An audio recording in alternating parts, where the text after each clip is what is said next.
Hey skeptics, we're going to start today's episode a little differently. Instead of an immersion, I'm going to take you on a little holiday to a magical island in the scented south and regale you with an epic tale of star-crossed lovers, tragic shipwrecks, daring deeds and patent medicine? Yes, you heard that correct, my friends. Patent medicine.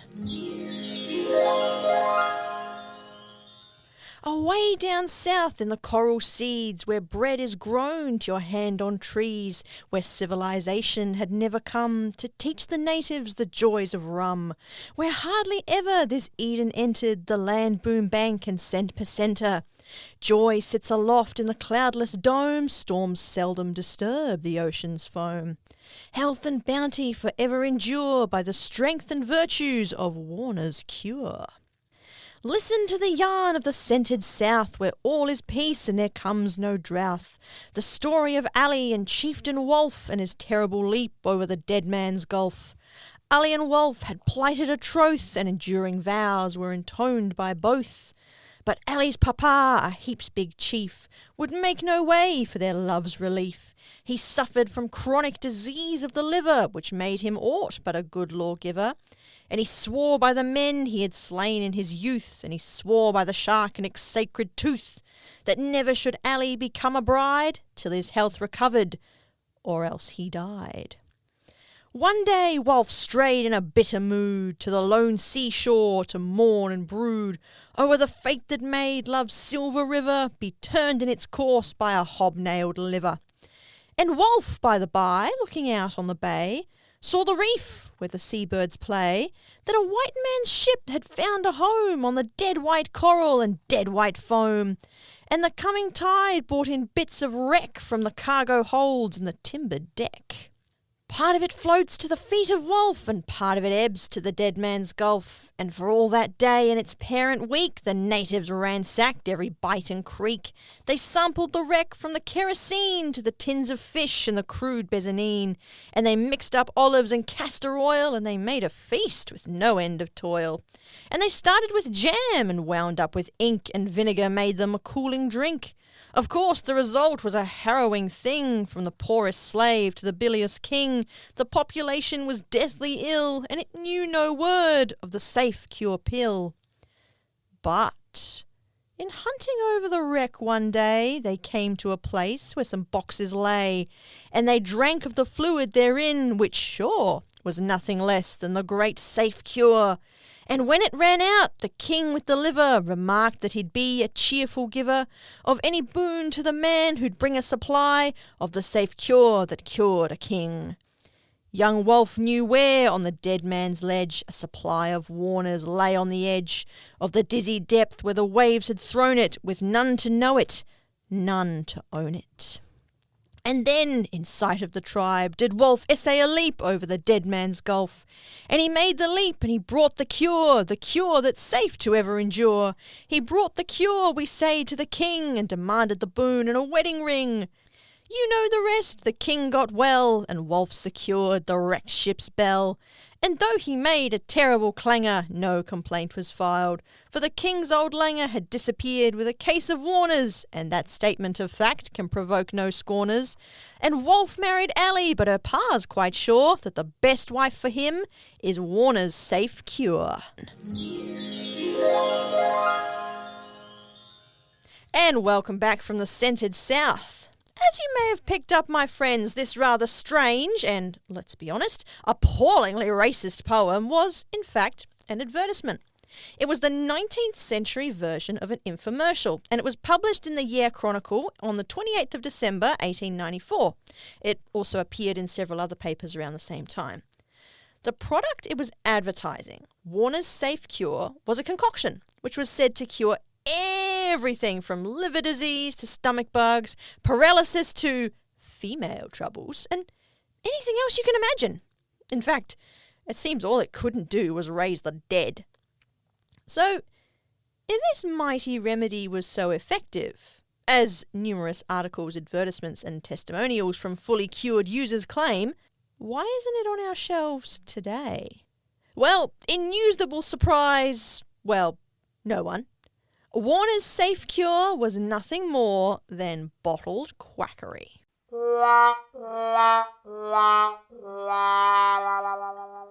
It was vegetable oil, not quite the stuff you buy at the supermarket today, but not very far from it. Yet it made its owner, Hubert Harrington Warner, a very rich man between 1879 and 1889, at which point he sold his company to an English investment group.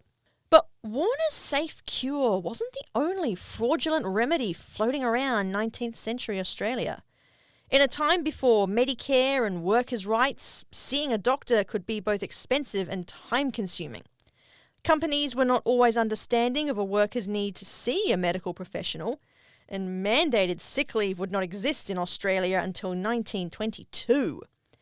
It was usually cheaper, not to mention faster, for people to go to the pharmacy, where all sorts of purported miracle cures were available at a very reasonable price. But apart from cost and convenience, why was patent medicine so popular? And did any of it work? And perhaps most disturbingly, did it make its users even sicker than before they'd taken it? I'm Juliana, and you're listening to The Skeptical Historian.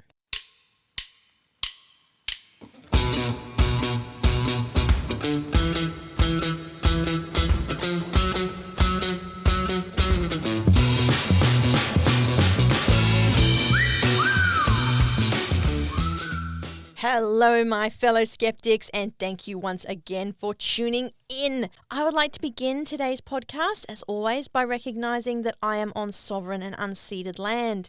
Today, I'm on the land of the Wurundjeri Woi-wurrung people in what is today known as Collingwood.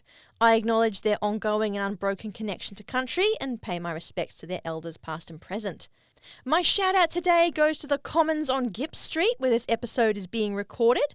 For more information or to book the podcast studio, workspaces or other creative studios yourself, please go to www.thecommons.com.au/locations/the-commons-collingwood-gips-street. I will put that link in the show notes, so if you're interested, you don't need to write it down. Also, make sure you check out www.thecommons.com.au to see their other spaces available for rent. Let us return now to patent medicine. For those who aren't familiar with the term, patent medicine is the label given to non-prescription medications which are protected by a trademark. Anything you buy over the counter from a pharmacy today is actually a type of patent medicine. However, there's a difference between what was being sold in the 19th century and what is sold today. Today, various government bodies, like the Therapeutic Goods Administration, the TGA, test and monitor the safety and effectiveness of anything that is sold as medicine, including patent medicines. Certain words which suggest a substance has medicinal properties are protected and can't be used unless the substance in question actually has that property. So a good example of these protections in action in Australia comes to us from 2015, when the Australian arm of Reckitt Benexter Proprietary Limited, the pharmaceutical company which produces, among other products, Nurofen brand painkillers, was forced to remove their Nurofen-specific pain range from Australian pharmacies and, to add insult to injury, admit they had misled the public. The case centred around claims made by Nurofen that different specific pain range products, which were marketed as being specifically formulated to target backache, period pain, migraines and tension headache, were actually all identical, and they didn't provide targeted pain relief for specific ailments. They were no more or less effective than other general pain relief medicines, but were more expensive, and people were buying them in the belief that they were treating a certain type of pain. The company accepted the court's ruling that they had misled the public and removed the product from Australian shelves. However, back in the 19th century, there was no TGA. In fact, there was almost no regulation whatsoever, although it certainly was on its way.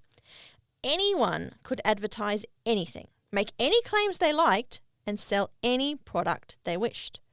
Unless their concoction was proven to be responsible for some kind of mass casualty event, they were highly unlikely to be found liable of anything, let alone be prosecuted for a criminal offence. Now, even though something like Nurofen, or my painkiller of choice, Panadol, is technically patent medicine, these are not quack remedies today. They really do have pain-killing properties, although the effects will vary from person to person depending on a variety of individual factors. Now, this was also true of 19th century patent medicine. Not all of them were fraudulent. In today's episode, however, we are going to be looking exclusively at those fake cures which were marketed as real, legitimate medicine. And I'll be using the term patent medicine to describe them. This isn't necessarily an accepted term among medical historians or even the medical community. It's disputed, but it's a well-known one, and I think it works for this episode. Now, before I get into that, though, I do want to take a moment to distinguish between these quack medicines and natural remedies and home cures, which were also popular at this time. While going to the pharmacy was cheaper than going to a doctor, that did not mean everyone could afford it, and even those who could go to the pharmacy might have preferred to use a remedy they were familiar with, possibly one that had been passed down to them from a family member or close friend.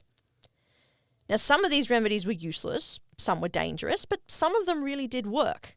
So, for example, it was well known in colonial Australia that eucalyptus helped clear blocked noses and reduce the symptoms of cold and flu. This was knowledge that had been gained from the indigenous people. And every household in the 19th century would have had a bottle of castor oil in the medicine cupboard to help relieve constipation. People all over the world had been using honey for centuries to soothe sore throats, and willow bark extract had been used to treat fever in Britain and the colonies since the 1700s. Now, these remedies worked to an extent to treat individual symptoms and reduce discomfort associated with common ailments. They were not cures, however, and wouldn't do much for the underlying disease causing the symptoms. But for those who could not afford to see a doctor or go to a pharmacy, they were readily available and they helped make them feel better. In the same way you might suck on a lozenge or make yourself a cup of lemon tea if you're feeling down, that was what these kind of remedies did. Now, importantly, these were unlikely to make you sicker. Traditional medicinal knowledge too, such as that practiced by Indigenous Australians for millennia, or some of the practices brought to Australia by Chinese immigrants who practiced traditional Chinese medicine, could also be very effective when it was used correctly by skilled practitioners, and it wasn't likely to make you unwell. Patent medicine, on the other hand, might have reduced your symptoms, but you were likely to come out the other end even sicker than you had been before. Some of them, in fact, were deadly. Let's start by looking at a rather common concoction in the 19th century: soothing syrups for babies. These were concoctions which promised to help quieten and calm a crying or fussy baby, assist with getting them to sleep, or to help with the discomfort associated with teething. Now, in the 19th century, it was assumed that a crying baby was a baby that had a bad mother. This is ridiculous, of course, but there was less awareness or understanding of children's development, and while people knew that babies would cry, the prevailing attitude in Australia, which had been imported from Britain and was common across the British Empire, was that good children who had good mothers would be quiet children. A woman, because it was always women who were responsible for babies in this time, who had a quiet baby had met the social standards of good mothering. People could now admire her baby without having to listen to it cry, and those who didn't like babies didn't need to be bothered by the noise. Now, the idea that babies only cry because they aren't being taken care of is absurd. For the first few months of their life, until they learn to make other sounds and do a few small things for themselves, crying is the only way a baby can communicate anything. Hungry, tired, wet, dirty, bored, overstimulated, favourite toy just out of reach, preferred caregiver left the room, someone they don't know just picked them up, you name it. A baby will cry about it. That's all they can do, after all. Of course, constant ongoing crying, or crying at a higher or lower pitch than normal, can be a sign of something wrong, and parents, you know your child best. If you think something's wrong, please Always seek advice from a qualified medical professional, preferably your paediatrician or a maternal health nurse. And also, cut yourself some slack. You're doing a great job and you're an awesome parent.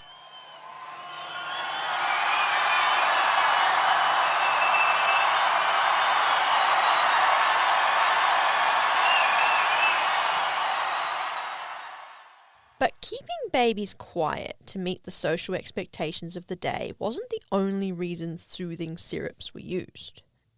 Despite the myth that women stayed home while their men went out to work, many women, especially those from working class or lower middle class backgrounds, had to work. They couldn't survive on one income. Now, they usually only received half the wages paid to a man, and few workplaces offered any sort of childcare arrangements. So for those who had children, which was most married women at this time as contraception was hard to come by, they often had to leave their children with relatives, usually those too old to work anymore, or there might be a landlady, especially if the family lived in a boarding house, who would agree to listen out for a baby's cries while the mother was at work. However, for the women providing the childcare, even if they did not attend a workplace, often they still had a lot of work to do themselves. Men did not do housework in this period, and the responsibility to keep a home clean and tidy fell solely to a woman.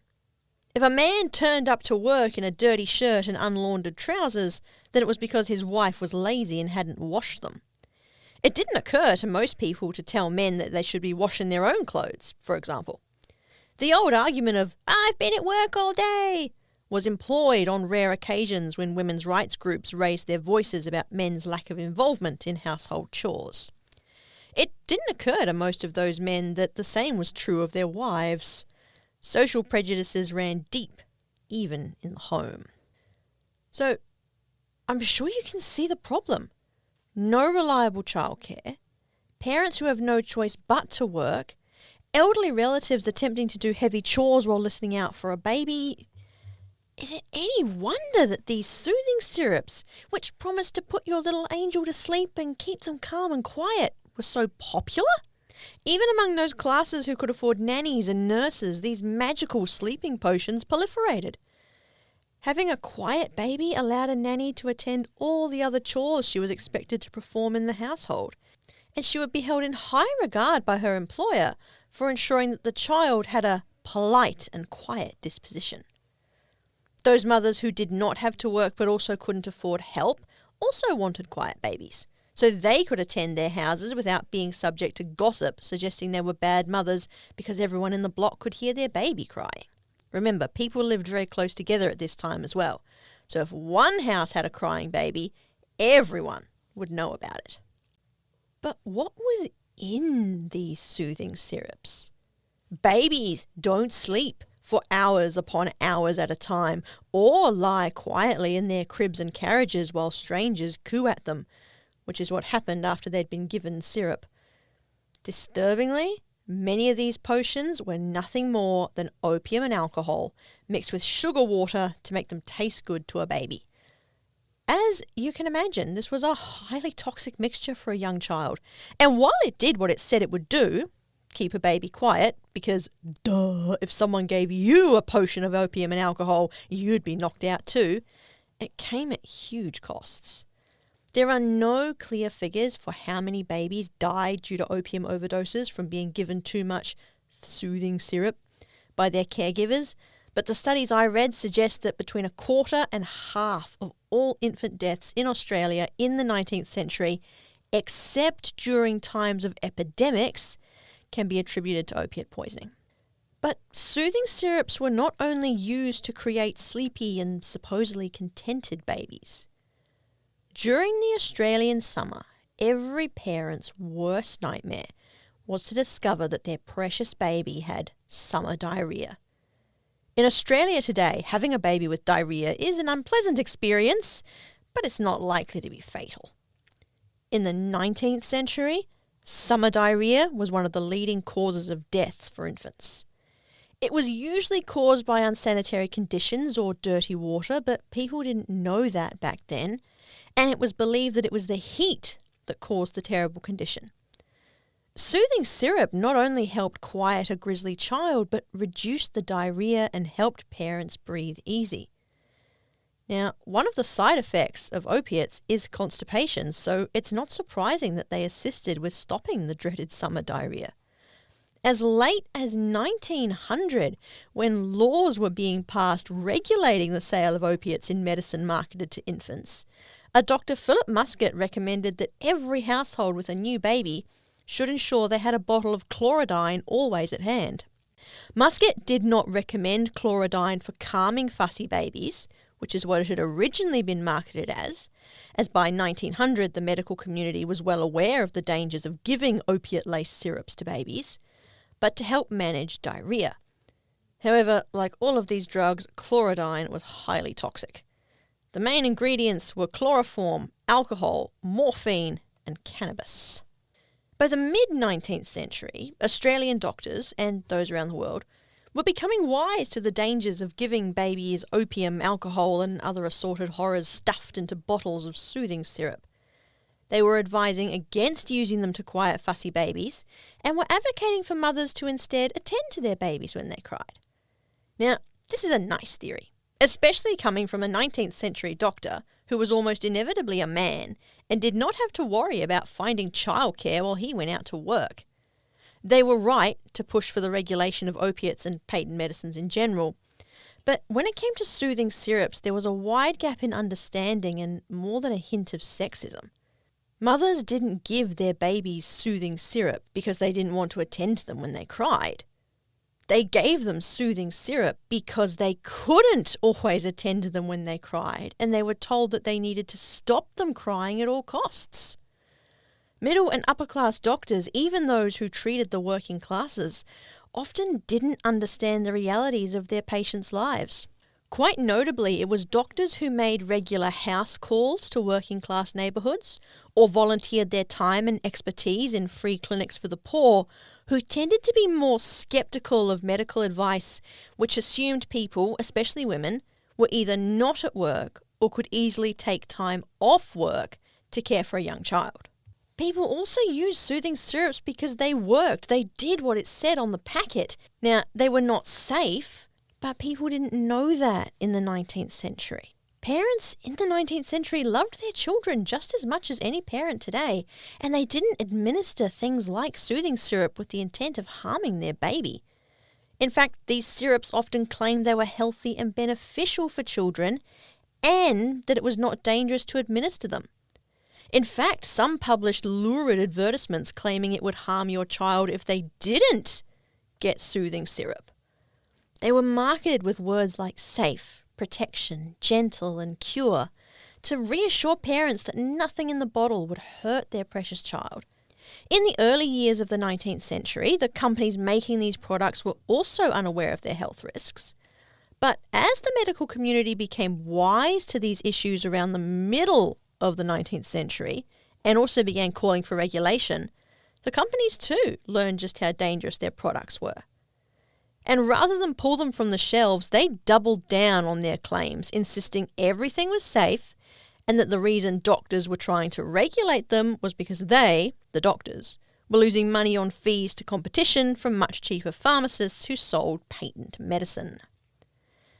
There was a vicious struggle in the later half of the 19th century about who had the right to sell medicines, dispense medical advice, and even to use terms like doctor. While each industry who had a stake in this fight did act in ways to try and enhance their own ability and reduce the competition, many were also fighting for the right of patients to know what they were giving themselves and their children, and to stop harmful drugs being sold as legitimate cures.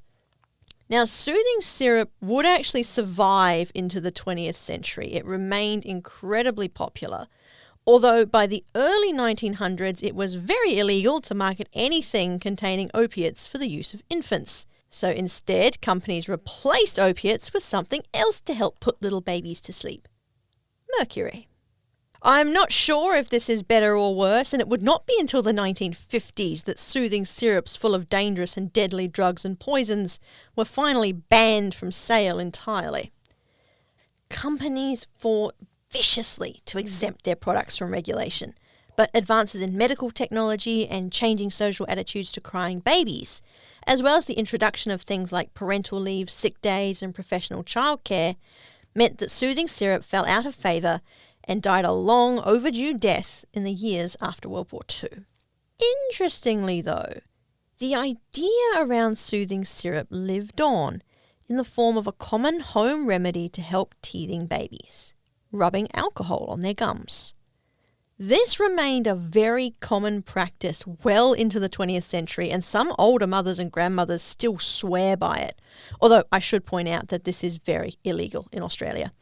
In fact, this remedy, if I can call it that, was so well known that even today it still floats around many parenting forums and websites providing tips to help parents deal with pain or discomfort caused by teething generally remind them to never put alcohol on a baby's gums. It makes babies stop fussing for exactly the same reasons soothing syrup did. It slows down their systems. It makes them lethargic, and so they appear to be content. They're not content, they're just drugged. But the dangers of patent medicine did not just affect babies, and the desire to reclaim time and conform to social standards was a powerful motivator in the 19th century. And let's be honest, it remains so today. As we have heard, soothing syrups led to the deaths of multiple small children, and God knows how many of these became addicted to opiates and were lifelong users of products like laudanum. But patent medicine could kill adults too. Sometimes this was because, like the soothing syrup, it contained poisonous ingredients, but sometimes this was simply because it was out and out quackery. Let us consider Warner's Safe Cure, which was the subject of the advertisement I opened this episode with. Warner's claimed to be able to cure everything, but the main target was those suffering from liver and kidney disease, which were endemic in Western populations in the 19th century. Given the amount of alcohol people regularly consumed, how common and widespread smoking was, and the fact that most people did not have constant access to adequate nutrition, it's hardly surprising that liver and kidney disease were frequent killers. But Warner's did nothing to cure or even assist with the symptoms of liver and kidney disease. There is no cure for either of these diseases, in fact, but with proper treatment and care they can be managed, though in the 19th century having either one was a sure death sentence. But it was not unusual to only find out that someone had had kidney or liver disease after they'd died when an autopsy was performed. So Warner's did not market itself solely as a cure for those suffering from diseases, but also as a preventative. By taking Warner's, the advertisements claimed, people would avoid ever getting liver or kidney disease because the magical formula in Warner's would protect these organs. This was rubbish. Warner's was nothing more than a vegetable oil compound that also came in pill and powder form. But it probably did make people feel better, at least initially. Firstly, people believed they were taking medicine, and study after study has shown that the placebo effect is both real and powerful. If you believe something is true, or that a product will do a particular thing, then you are very likely to experience that. For example, studies have shown that participants told they are being given cheap painkillers report less reduction than participants being told they're given expensive painkillers, even though both groups are actually given the same placebo. Warner's Safe Cure bottles and advertisements told people they would feel better, that it would give them more energy and make them healthier. So it is not surprising that when people took it, they did feel better and have more energy, at least for a while.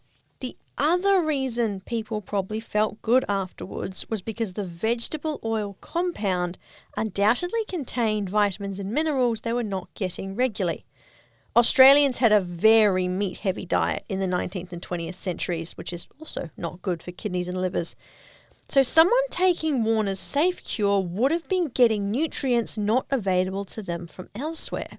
But this medicine wasn't being advertised as a multivitamin. It was being advertised as a cure and preventative for liver and kidney disease. And then Warner began to expand his range, and before long anything could be fixed with a bottle of Warner's Safe Cure. People drank bottles and bottles of this stuff, thinking it would cure everything from back pain to urinary tract infections, constipation, menstrual cramps, even paralysis. On some of these things, it worked. If someone was constipated, for example, a good dose of vegetable oil probably did help. But it had no pain-killing properties, no medicinal value, and it was nothing more than snake oil. But the popularity of Warner's Safe Cure can tell us something about people's attitudes to health in the 19th century, and some of these still continue today. Who wouldn't want a magical pill or potion that can cure anything? In the Netflix drama Apple Cider Vinegar, there is a scene where a media advisor is reflecting on a conversation he had with conwoman Belle Gibson, where she claimed to have cured ringworm and tapeworm, both two different infections, by drinking a bottle of apple cider vinegar. He reflects on the allure of being offered something that will immediately fix everything and is easy to obtain. If such a thing were true, he said, he would rush out and buy everyone he knew a bottle of apple cider vinegar. Warner's Safe Cure was the apple cider vinegar of its day. An easily obtainable cure-all that did not take up time, was inexpensive, and didn't require any lifestyle change. People still get sucked into these claims today, especially if they're sick with a painful or terminal condition. We recently saw this in action with the very actions that inspired apple cider vinegar. Belle Gibson, an Australian con woman, claimed to have cured her terminal brain cancer by shunning conventional medicine and adopting an all-organic whole foods diet. Her app, The Whole Pantry, offered to share this wisdom with users and promised an easy fix to not only cancer, but general ill health. She wrote an accompanying cookbook, which was set to be published by Penguin, and the Whole Pantry app was set to be built into an early launch of the Apple Watch. Gibson built an empire on wellness and alternative therapies, but it all came crashing down in 2015, when it was revealed by journalists Nick Toscano and Bo Donnelly that Gibson was a fraud. She had never had cancer, and certainly not any form of malignant brain cancer, and she had also misappropriated donations to fund her lifestyle, and out of $300,000 she claimed to have given to charity, she had in fact only donated about $7,000. Perhaps the most chilling part of this story is that it will never be known how many of her followers, many who really did have cancer and other terminal illnesses, were fooled by her slick con and died needlessly after stopping treatment on her advice. Cancer treatments are, as anyone who has been touched by this awful disease knows, invasive and deeply uncomfortable, and they can also be very painful. Chemotherapy and radiotherapy, which are two common treatments, also have very nasty side effects which can cause a slew of unpleasant symptoms. So it's no wonder that people suffering were looking for something painless and simple that did not constantly make them feel unwell or affect the quality of their remaining life. Now, before I go on, I want to say that adults have the right to refuse or stop treatment at any time, even if they are terminally ill and it is against medical advice. They also have the right to use alternative therapies if they wish, once again, even if it is against medical advice. For some people, this may work for them, and I'm not here to say Western medicine is perfect or foolproof, but there's a difference between an adult saying, "This worked for me," to another adult in a similar situation asking for advice, and so-called wellness influencers who insist that their methods will work for everyone and that the medical community are a bunch of conspiratorial liars. But even these influencers are a far cry from people like Gibson, who fake illness and prey on vulnerable people for money, fame, or attention. Now, to this day, Gibson has offered no explanation of why she embarked on her elaborate hoax, but she certainly made a lot of money out of it. Patent medicines like Warner's Safe Cure appeal to people for similar reasons Belle Gibson's The Whole Pantry did. Medicine in the 19th century was painful, it was expensive, and there was no guarantee it would work. Patent medicines promised to work. They were cheap and they were generally pain-free. And the other thing they were was very well advertised. Both the patent medicines we've looked at so far, the soothing syrups and also the fake cures like Warner's, were often advertised in newspapers using testimonials. The parents of babies who had once screamed through the night gushed in the papers about how a single teaspoon of soothing syrup had their baby sleeping the whole 12 hours, while patients raved about how Warner's had cured their every ailment. I've got an example here. This was published in the Gippsland Times in 1887. Previous to 9 months ago, I suffered severe pains in the back and loins, loss of appetite, depressed spirits and general debility. My urine was cloudy, and I often had to rise 6 or 8 times at night to urinate. After trying various medicines, I began use of Warner's Safe Cure. The second bottle had me much better. Continued until I had used 5 bottles of the Safe Cure, and 2 bottles of Warner's Safe Pills, which entirely cured me. I am not only cured, but my general health is better than for years. This is actually one of 3 testimonials singing the praises of Warner's Safe Cure, which appear, one on top of the other, in the same newspaper. While this patient claims it knocked out his lame back and all the other ailments he described, another declares that just one bottle of Warner's cured him of problems in his stomach, liver and kidneys brought on by years of heavy drinking. Miraculously, he also claimed that Warner's cured his alcoholism too, and he never desired a drop of liquor since taking the Safe Cure. The third testimonial on the page is another former alcoholic who claims his chronic liver disease was cured in 3 months by taking Warner's Safe Cure, and he would happily recommend it to anyone. Now, 2 of these testimonials were from Victoria, supposedly written by R. Hutchinson from Swan Street, Richmond, and Gigi Lawrence of Gipp Street in East Melbourne. So I decided to see if I could track them down. I had hoped to search the 1881 and 1891 Victorian censuses, which were the closest years to 1887, to see if I could find records of these people, but sadly, the original Victorian census records between 1854 and 1891 were pulped in 1892. Now, the general statistics still exist, but there's no record of who was living where anymore. However, I was able to consult Sands and McDougall's Melbourne and Suburban Dictionary from 1885. This is a kind of early address book for Melbourne and the surrounding suburbs. While there was no trace of a Gigi Lawrence, I did find a Robert Hutchinson living in Swan Street in Richmond. So, could this be our testimonial writer? Could it actually be a real testimonial? It's possible, but it's also difficult to say. And not just because the records are so vague. The reason I bring this up is because many of these so-called testimonials were fake. They were written by the manufacturers to sell their quack cures, and they were everywhere. On the same page as these 3 testimonials for Warner's are 3 testimonials for a patent medicine called hop bitters, which is not a beer, but another potion that claimed to be a magical cure-all. This one was just bitter herbs and alcohol. And a promise from the hop bitters manufacturer that they will pay customers to prosecute any pharmacist who tries to hand them anything but the original hop bitters when they ask for it. However, not all patent medicines advertise by testimonials, and I've got a few here for you. These also are on the same page as the testimonials for Warner's and hops bitters, and they actually take up an entire quarter of page 4.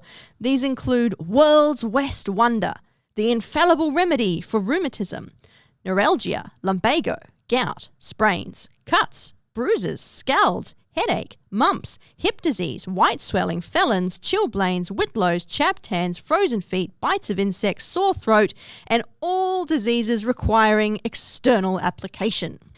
Beneath this is DC West's nerve and brain treatment, which was guaranteed to cure hysteria, dizziness, convulsions, fits, nervous neuralgia, nervous prostration caused by the use of alcohol or tobacco, wakefulness, mental depression, softening of the brain resulting in insanity and leading to misery, decay and death, premature old age, barrenness, loss of power in either sex, losses and spermatoria caused by overexertion of the brain, self-abuse or overindulgence.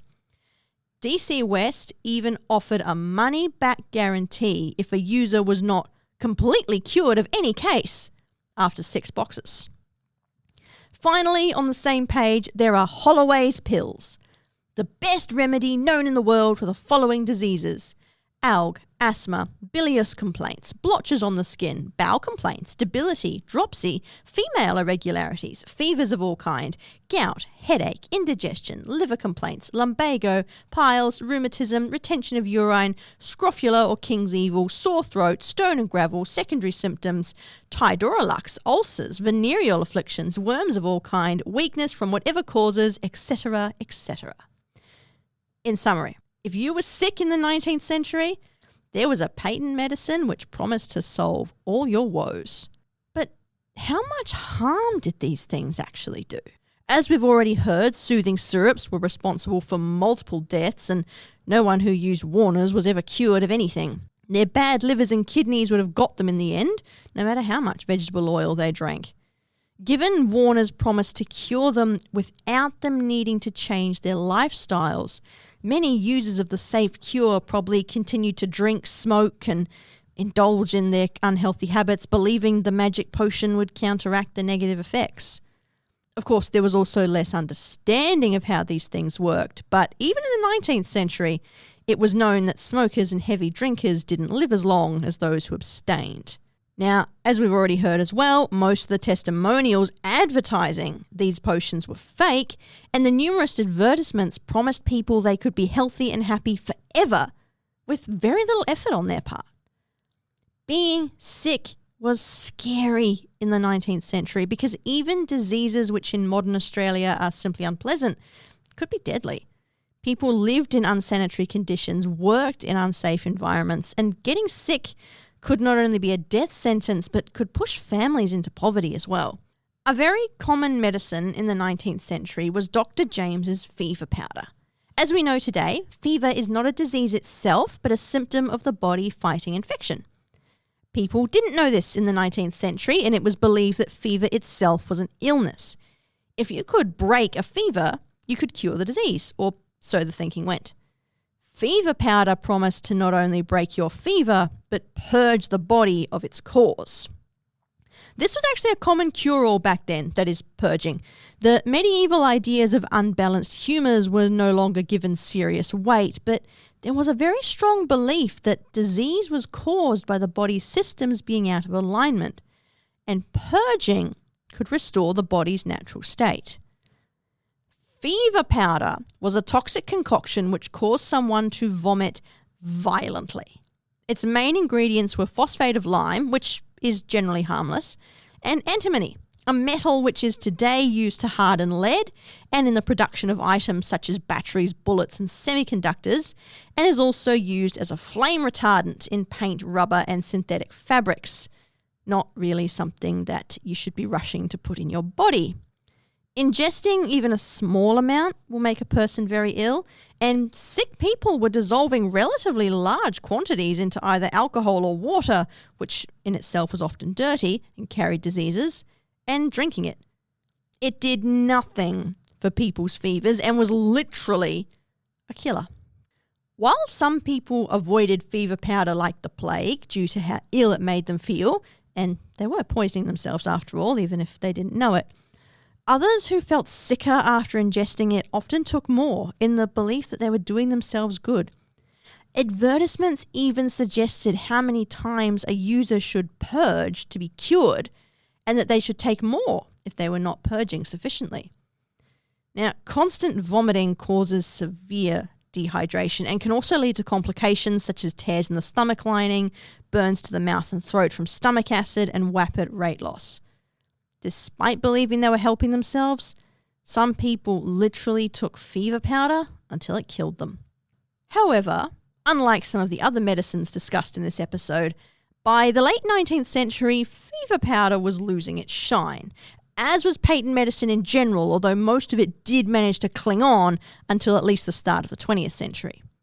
New laws were being passed which forced companies to declare their ingredients, and regulatory bodies were being set up to ensure that anything marketed as medicinal actually had the properties it claimed. As living conditions improved, so too did people's health, and as medical research progressed, actual cures were found for some of the diseases patent medicine had falsely claimed to heal.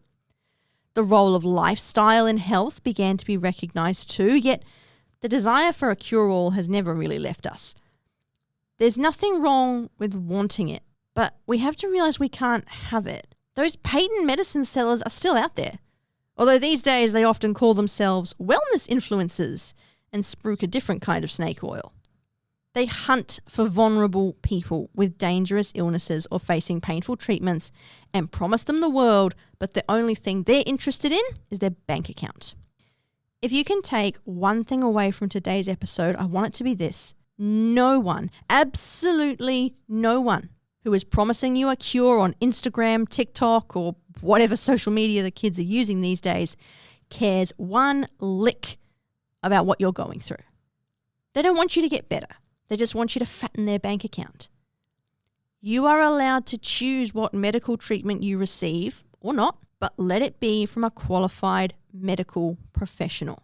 As we've heard in this episode, patent medicine is a killer.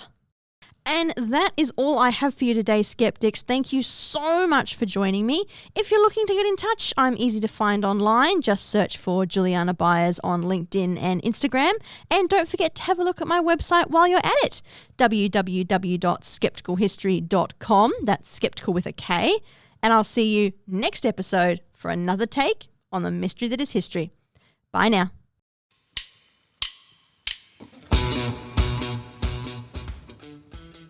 The Skeptical Historian is researched, produced and hosted by me, Juliana Byers.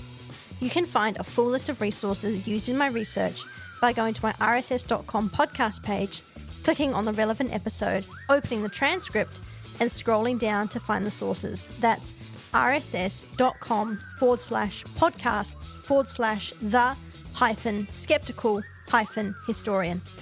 Sound effects are by Adobe Creative Cloud, Pixabay and Epidemic Sound, used under the appropriate license. The music track The Whistle Funk by Telsonic was also used appropriately. Podcast hosting is by rss.com. See you next time, skeptics.